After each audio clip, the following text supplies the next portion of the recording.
అవినీతితో, ఆశ్రిత పక్షపాతంతో, కులాధిపత్యంతో కంపు కొడుతున్న మన రాజకీయ వ్యవస్థను మార్చడానికి, బలహీన వర్గాలను రాజ్యాధికారంలో భాగస్వామ్యులను చేయడానికి చిరంజీవి రాజకీయాల్లోకి రావాలని ప్రజలు అనేక విధాలుగా ఆహ్వానించారు.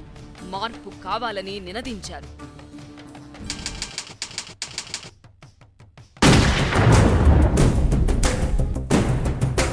ఇక నుంచి నా జీవితం ప్రజల కోసం, ప్రజలతోనే, ప్రజలకే అంకితమని మనస్ఫూర్తిగా చెప్తున్నాను. మదర్ థెరేసా సేవా స్ఫూర్తితో, మహాత్మా గాంధీ, జ్యోతిరావు పూలే, డాక్టర్ బిఆర్ అంబేద్కర్ల ఆశయాలతో సామాజిక న్యాయమే పార్టీ ఎజెండాగా ప్రజారాజ్యం పార్టీని స్థాపించారు. నన్ను రమ్మని పిలిచింది ఎవరు? ప్రజలు. ఏమి కావాలని కోరుకుంటున్నారు? మీకు మీరే పరిపాలించుకునే రాజ్యం కావాలని కోరుకుంటున్నారు. 5 4 3 2 1 ప్రజారాజ్యం. ప్రజారాజ్యం, ఇది ప్రజల రాజ్యం. ప్రజారాజ్యం, ఇది ప్రజల రాజ్యం.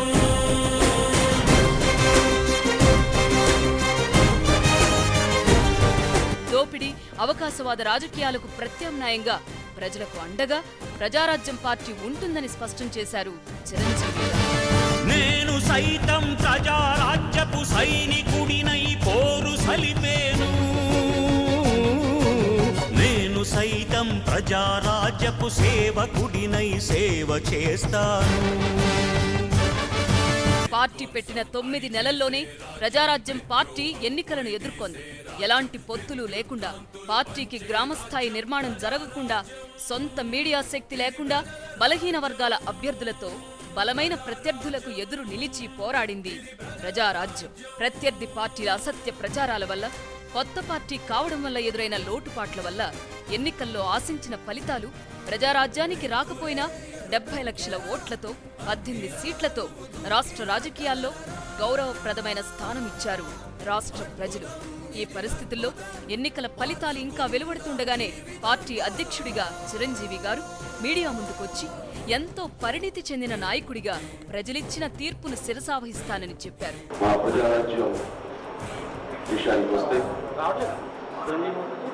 ఇందులో ఓటమి ఎందుకు అనుగుణంగా ఫలితాలు రాబట్టుకోలేకపోయాం, ఎందుకు ఈ నిరసన వచ్చింది అనే దాని మీద సమీక్ష కంటే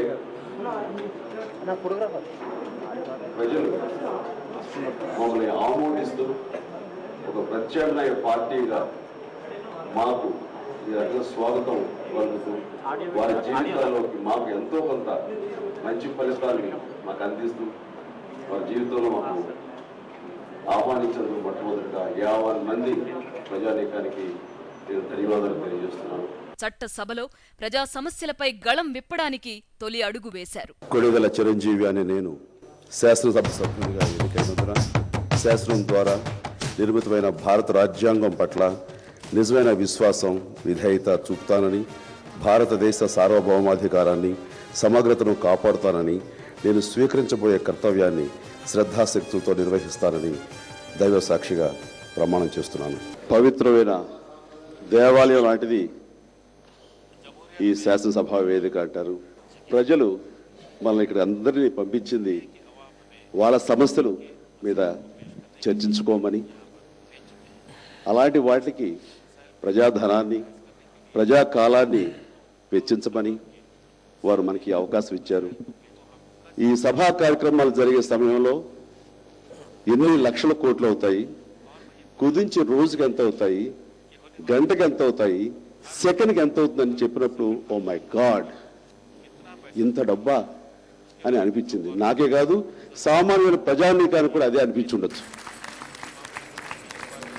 ఎంత డబ్బు ఖర్చు అవుతుంది, ఎంత సమయం వృధా అవుతుంది అన్న కాన్షియస్నెస్ ప్రతి ఒక్కళ్ళు మైండ్లో పెట్టుకోవాలని కొత్తగా వచ్చిన నేను ఉద్దండలు సీనియర్స్ అని మీకు చెప్పేంత లేదు, కానీ ఒక మంచి మాటగా చెప్తున్నాను.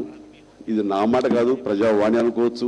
కానీ అసెంబ్లీలో అధికార ప్రతిపక్ష పార్టీలు ఒకరిపై ఒకరు దుమ్మెత్తిపోసుకోవడానికే సమయమంతా కేటాయిస్తూ ప్రజా సమస్యలను పట్టించుకోవడం లేదని, కోట్లాది రూపాయల ప్రజాధనాన్ని దుర్వినియోగం చేస్తున్నారని గ్రహించింది. ప్రజాధనాన్ని లక్షలాది రూపాయలు దుర్వినియోగం చేయడమే కాకుండా ప్రజా సమస్యలు చర్చకు కూడా రానివ్వకుండా అడ్డు తగులుతున్నటువంటి సభ్యుల్ని సభ నుంచి బయటకు పంపవలసిందిగా కోరుతూ నేను మోషన్ మూవ్ చేస్తున్నాను. ప్రభుత్వం చేసే తప్పుల్ని, ఒప్పుల్ని పాలు నీళ్లలాగా వేరు చేసే ఒక హంసలాగా ప్రవర్తించాల్సిన బాధ్యత ప్రతిపక్షానికి ఉంటుంది.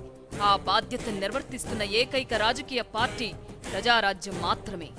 ప్రతిపక్ష పార్టీగా అసెంబ్లీలో ప్రజల పక్షాన గొంతు విప్పడమే కాకుండా ప్రజా వ్యతిరేక ప్రభుత్వ విధానాలను నిరసిస్తూ అనేక ప్రజాందోళన కార్యక్రమాలను చేపట్టి ప్రజలకు అండగా నిలిచింది ప్రజారాజ్యం.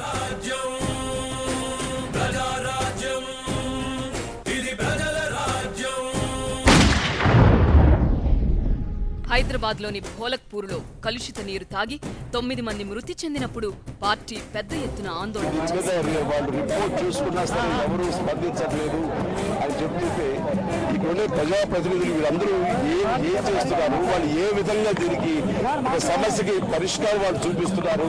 ఈ రోజున వాళ్ళ నిర్లక్ష్య వైఖరి, వాళ్ళ విధానాలు ఈ రోజున ఈ యొక్క ఘాతకానికి, ఈ యొక్క దుష్టఘటనకి తీరు.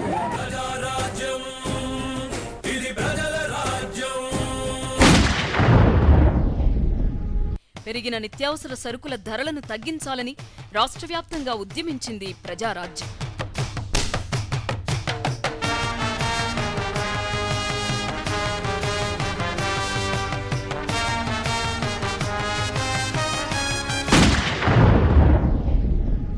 అక్రమ నిర్మాణమైన బాబ్లీ ప్రాజెక్టు కట్టడాన్ని వ్యతిరేకిస్తూ కరీంనగర్లో వేలాది మంది రైతులతో మహాధర్నా చేశారు చిరంజీవి గారు. ఇక్కడ ఉన్నది కాంగ్రెస్ ప్రభుత్వం, సెంటర్ లో ఉన్నది కూడా కాంగ్రెస్ ప్రభుత్వం. అనుకుంటే చెయ్యలేరా? అనుకుంటే ఆ ప్రాజెక్ట్ ని ఆపలేరా? కోర్టు ఏమైనా వ్యతిరేకంగా ఇచ్చిందా? కోర్టు కూడా సానుకూలంగా ఇచ్చింది. మరి ఎందుకని వీళ్ళు చేయడం లేదు? ఎక్కడ ఆగుంది? ఎక్కడ తాగుంది? దేనికోసం వీళ్ళు నిర్లక్ష్యం? దేనికోసం ప్రజా సమస్యల్ని వాళ్ళ సమస్య అనుకోవడం లేదు? ఈ ప్రజలు గెలిపించలేదా? వీళ్ళందరూ ఓట్లేసి వాళ్ళని గద్దెరెక్కించలేదా? మరి వీళ్ళ పట్ల అంత నిర్లక్ష్యంగా ఉన్నారన్నది మనం అందరం కూడా ఎదురు ప్రశ్న వేయాల్సిన సందర్భం ఇది.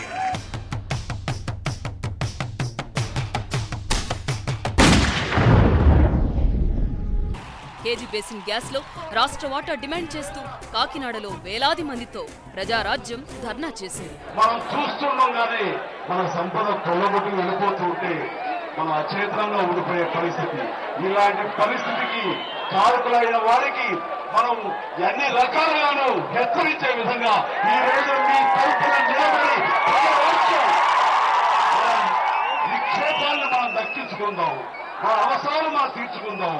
తద్వారా మన భవిష్యత్తుని మనం అన్ని రకాలుగాను అభివృద్ధి పదం వైపు తీసుకువెళదాం అన్న ఉద్దేశంతో ఈ రోజు ఇక్కడ రావడం జరిగింది.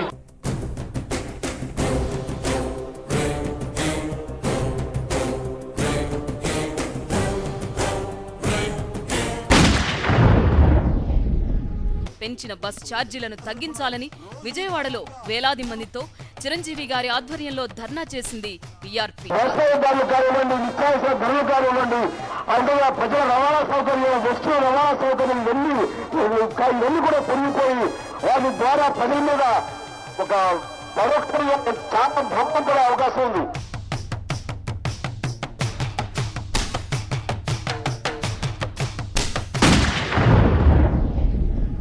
పెంచిన విద్యుత్ ఛార్జీలను తగ్గించాలని హైదరాబాద్లోని విద్యుత్ సౌధ ముందు ధర్నా చేపట్టింది.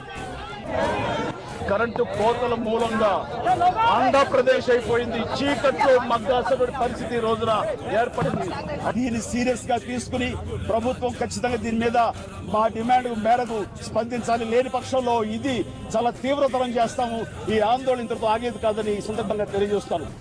ఇలా చెప్పుకుంటూ పోతే అనేకమున్నాయి. ఒక్క మాటలో చెప్పాలంటే ప్రభుత్వాలు ప్రజలకు ఏ రకమైన భారం మోపినా ప్రజాపక్షం వహించి ప్రభుత్వానికి వ్యతిరేకంగా పోరాటాలు చేసింది, చేస్తూనే ఉంటుంది.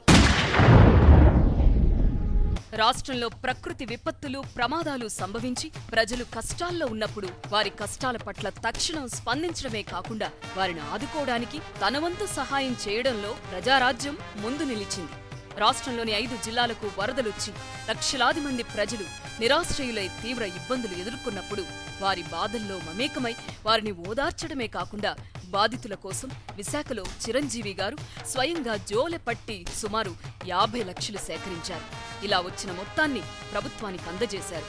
బాధితులకు నిత్యావసర సరుకులు, వస్త్రాలు పెద్ద మొత్తంలో సేకరించి ఇవ్వడంతో పాటు వైద్య బృందాలను పంపింది ప్రజారాజ్యం పార్టీ.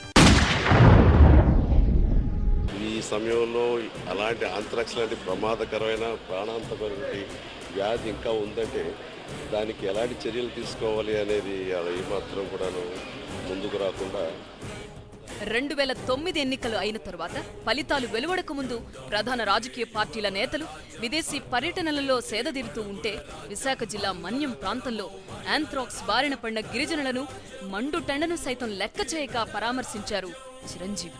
ఆ ప్రాంతంలో హెల్త్ ఎమర్జెన్సీ ప్రకటించి అక్కడి గిరిజనులను, బాధితులను ఆదుకునేలా ప్రభుత్వంపై ఒత్తిడి తెచ్చారు.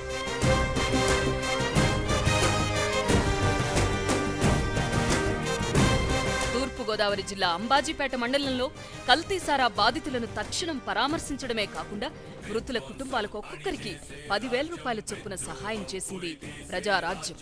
పశ్చిమ గోదావరి జిల్లా నర్సాపురం వద్ద పడవ ప్రమాద బాధితులను పరామర్శించి పార్టీ పరంగా వారికి ఆర్థిక సహాయం చేసింది పీఆర్పీ. విశాఖపట్నం తాండవ జలాశయంలో పుట్టి మునిగిన సంఘటనలో బాధితులకు అండగా నిలిచింది. చేమకుర్తి గ్రానైట్ కుటుంబ బాధితులను ఆదుకోవడంలోనూ, ఆదిలాబాద్ జిల్లా మంచిర్యాల వద్ద జరిగిన రోడ్డు ప్రమాద బాధితులకు ఆర్థిక సాయం అందించడంలోనూ, హైదరాబాద్ పాత బస్తీలో జరిగిన అల్లర్ల బాధితులకు ఆర్థిక సహాయం అందించడంలోనూ ప్రజారాజ్యం ముందు నిలిచింది.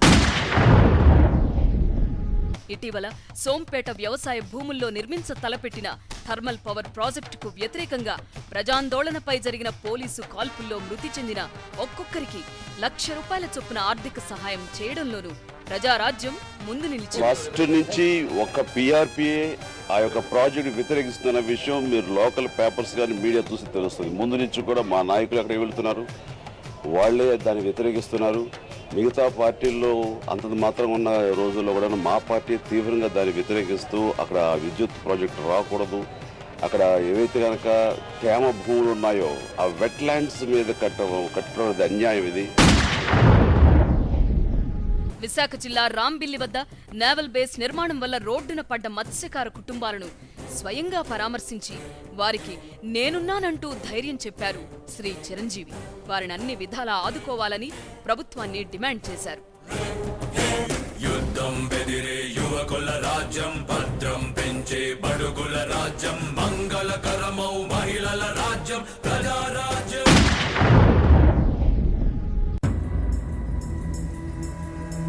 ఈ ప్రాజెక్టుకు జాతీయ హోదా ఇచ్చి నిర్మాణానికి అయ్యే ఖర్చులో 90% భరిస్తామని ఏనాడో చెప్పిన కేంద్ర ప్రభుత్వ హామీ ఏమైంది? పోలవరంకు జాతీయ హోదా ఇవ్వాలని డిమాండ్ చేస్తూ ప్రజారాజ్యం పార్టీ చేపట్టిన పోలవరం సాధన యాత్ర చారిత్రాత్మకమైనదని చెప్పక తప్పదు. లక్షలాది మందితో చిరంజీవి గారు చేసిన ఆందోళన తర్వాతే రాష్ట్ర ప్రభుత్వంతో పాటు కేంద్ర ప్రభుత్వం అనుమతుల మంజూరు విషయంలో వేగంగా కదిలాయి.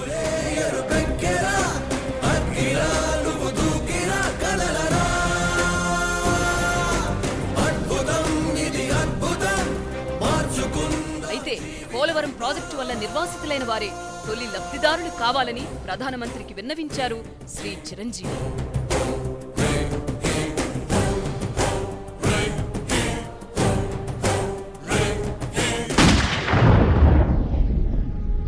ఈ రోజున హిందువులకి పుణ్యక్షేత్రం తిరుమల తిరుపతి, కలియుగ దైవం వెంకటేశ్వర స్వామి, ఆపద ముక్కుల వాడు అంటూ ఆపదలో ఉన్నవాడిని కాపాడే దేవుడిగా ఆయన మనం కీర్తిస్తుంటాం.